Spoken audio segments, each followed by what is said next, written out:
Nothing captivates us in society more than a good rivalry, and a great rivalry can reshape and redefine a whole genre. Magic versus Bird, Rock versus Austin, Michigan versus Ohio State. Go Blue! And in 2003, the slasher genre finally got the rivalry that we were waiting for, Freddy versus Jason, which was 16 years in the making, mostly due to rewrites and just trying to agree on how to bring the two icons together. And the director chair was handed over to Ronnie Yu, who ironically have never seen any of these movies, but he was fresh off the heels of The Bride of Chucky, and the franchise was in pretty good hands. And Freddy vs. Jason, with a $30 million budget, will go on to make $117 million in box office, which would be the highest grossing movies for both franchises. And also on top of that, this was Robert Englund's final portrayal of Freddy Krueger, and this will be the last movie in each franchise until their reboots. And when this movie first was announced, I remember the hype leading up into the movie. This was the first slasher movie I can remember being an event. It's kind of like a Star Wars movies now, when one of those come out, how people dress up, they come out in droves. I remember vividly watching the face-off between Freddy and Jason with Michael Buffer being the announcer. Introducing first to my right, with the Springwood Slasher, Freddy! Gentlemen, to my left, his opponent. Introducing the Tower of Power, Jason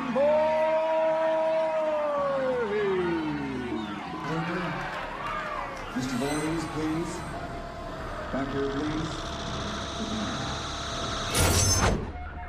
And this movie came out in the infancy of the internet, where every bit movie kind of got their own website. So you was able to go online, type in Freddy versus Jason, and it would take you to a special page just for this movie. And you was able to get different information. And as time went on, a lot of things was revealed as far as the actors, the storyline. And it was like, there were little games and stuff you could play on the website. And I just remember being addicted to that at the time. So the hype leading up to this movie was off the charts. But before we get started, you haven't done so already, please go ahead and hit that like button, share, subscribe. It does help this channel grow and go a long way. And with that out the way, let's continue on. And here we go.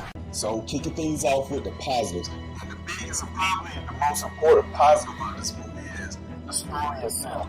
For without a good story, the movie would have fell flat on its face. The story they came up with to merge these two horror icons was actually pretty good, and I don't think you really could come up with another scenario. Basically, Freddy Krueger is trying to regain his power, so the way he was defeated was Springfield forgot about him, so he searched the bowels of hell. He resurrects Jason to go on a killing spree, and when Jason started committing murders and mayhems, whispers come up of Freddy Krueger, and that's how he began to get his powers. But as we all know, Jason Voorhees can't be controlled, and Jason get a little out of control and start taking some of Freddy kills away from him, and that leads into our face-off. So the story was definitely a high point and probably the best aspect of the movie, which leads into my second positive. To me, this is the best version of Freddy Krueger with the comedic and dark side that we've got since Dream Warriors. After Dream Warriors, Freddy Krueger really became more of a one-line villain, to where he really wasn't even scary, and his last few movies up until A New Nightmare actually aren't scary at all, and it's more known for the one-liners. But this movie right here, he actually does present a dark side while keeping the one-liners, but it's not overdone like it was in the other movies. So smart, huh, bitch? Freddy!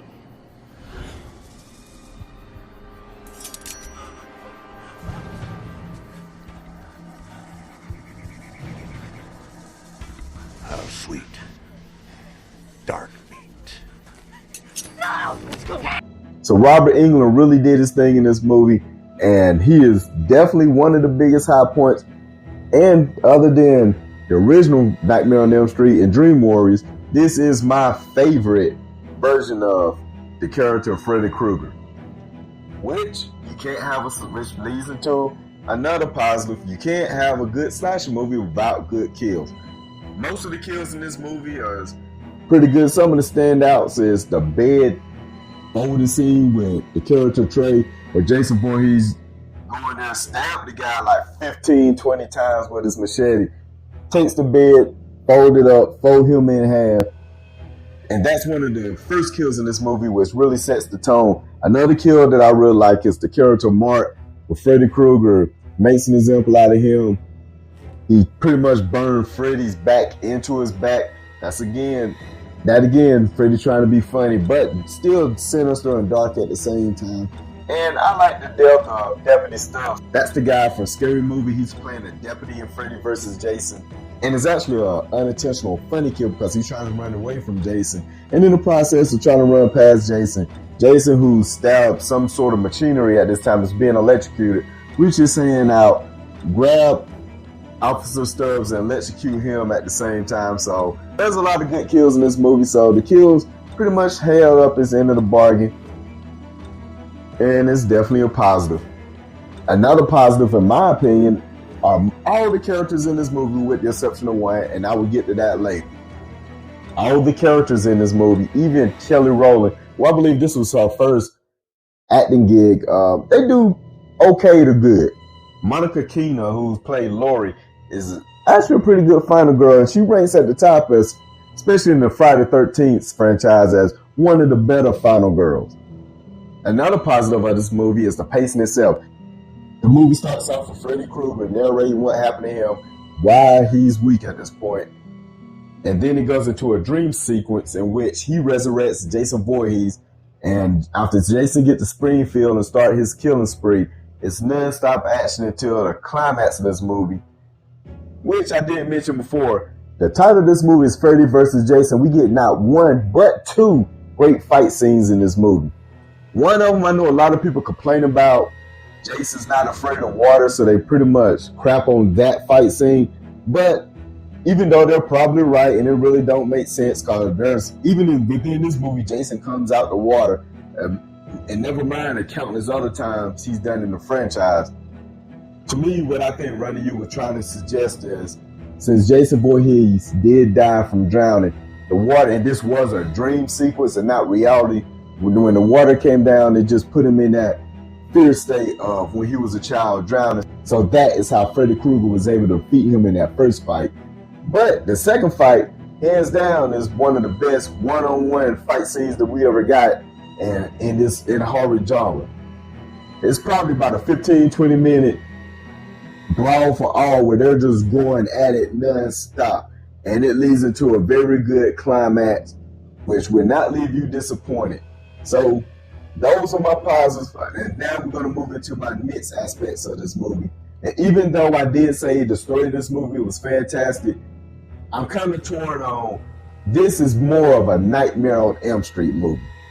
If you're a Friday the 13th fan, cold-heartedly behind Jason Voorhees, you may be slightly disappointed because this is a movie that was released by New Line Cinema, so this is the house that Freddy Krueger built. Welcome to my nightmare.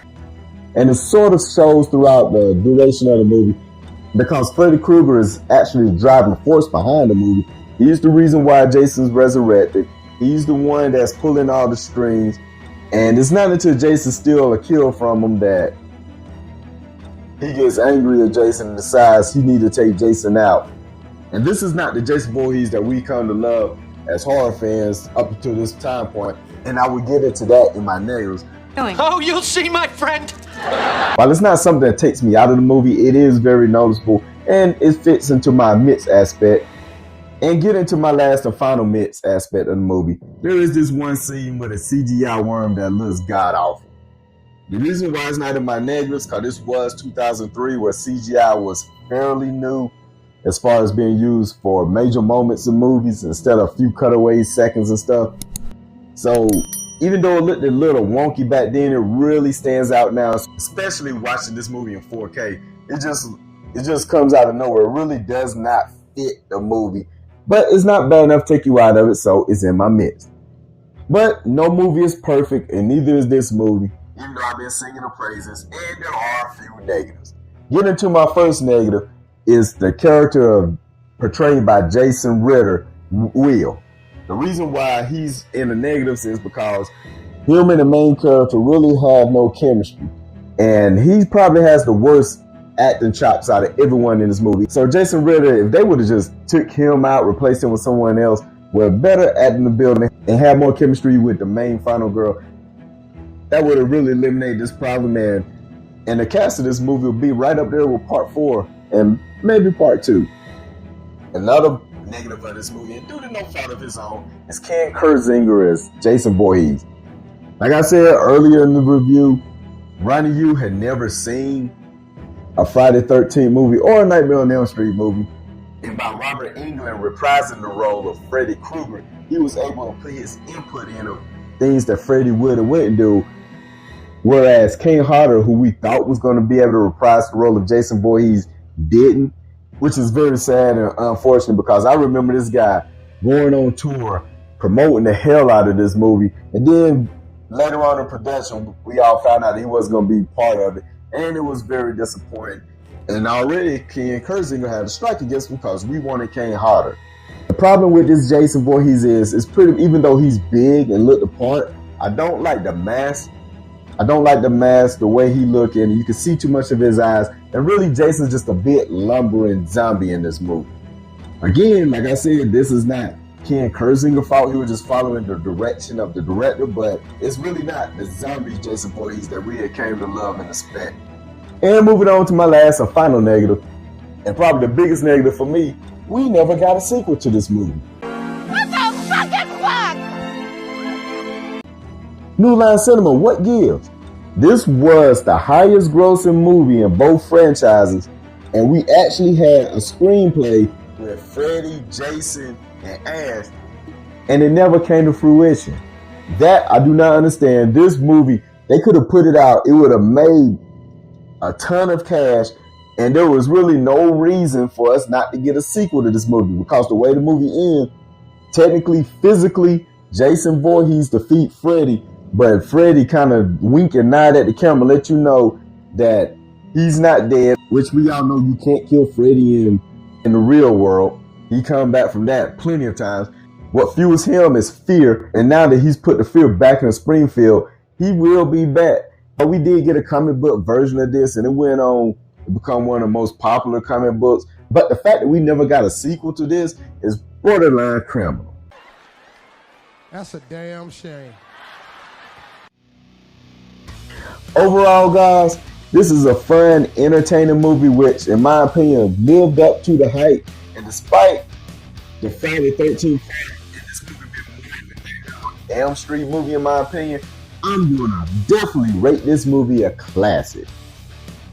So what do you guys think? Is Freddy vs. Jason the best movie in the franchise? Is it somewhere in the middle, or are you one of the few people that really hate this movie?